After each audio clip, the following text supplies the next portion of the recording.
Palakkad communist ഭീകരബന്ധം സംശയിക്കുന്ന വ്യക്തികളുമായി ബന്ധപ്പെട്ട കേന്ദ്രങ്ങളിൽ NIA പരിശോധന.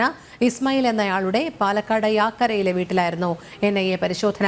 NIA ഹൈദരാബാദ് യൂണിറ്റാണ് പരിശോധന നടത്തിയത്. അരുൺ ആലത്തൂർ ചേരുന്നു. അരുൺ, ഏറ്റവും ഒടുവിലായി ലഭിക്കുന്ന വിവരങ്ങൾ. ഇന്ന് പുലർച്ചെയാണ് പാലക്കാട് NIA ഇത്തരത്തിൽ പരിശോധന നടത്തിയത്. കമ്മ്യൂണിസ്റ്റ് ബന്ധം സംശയിക്കുന്ന വ്യക്തികളുമായി ബന്ധപ്പെട്ട കേന്ദ്രങ്ങളിലായിരുന്നു ദേശീയ അന്വേഷണ ഏജൻസിയുടെ പരിശോധന.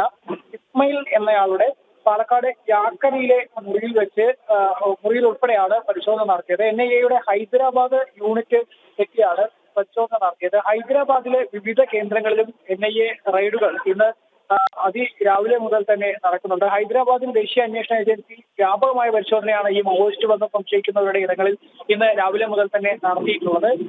ഒക്ടോജീനിയൻ തെലുങ്ക് കവിയായ വരവ റാവുവിന്റെ മരുമകൻ വേണുഗോപാലിന്റെ വസതിയിൽ ഉൾപ്പെടെ ഇന്ന് ഹൈദരാബാദിൽ റെയ്ഡ് നടത്തിയിരുന്നു. പ്രധാനമന്ത്രി നരേന്ദ്രമോദിയെ വധിക്കാൻ ഗൂഢാലോചന നടത്തിയെന്ന് ആരോപിച്ച് ഈ വരവു റാവുവിനെ നേരത്തെ അറസ്റ്റ് ചെയ്തിരുന്നു.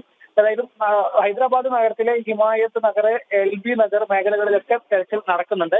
അതിന്റെയൊക്കെ ഭാഗം എന്നോണമാണ് കേരളത്തിലും സമാന രീതിയിൽ ഈ കമ്മ്യൂണിസ്റ്റ് ഭീകര ബന്ധം സംശയിക്കുന്ന ആളുകളുടെ മുറികളിലും മറ്റുമൊക്കെ നടത്തിയിരിക്കുന്നത്. അതായത് പാലക്കാട് നഗരത്തിനോട് ചേർന്നുള്ള യാക്കര എന്ന മേഖലയിലായിരുന്നു NIA സംഘം പരിശോധന നടത്തിയത്.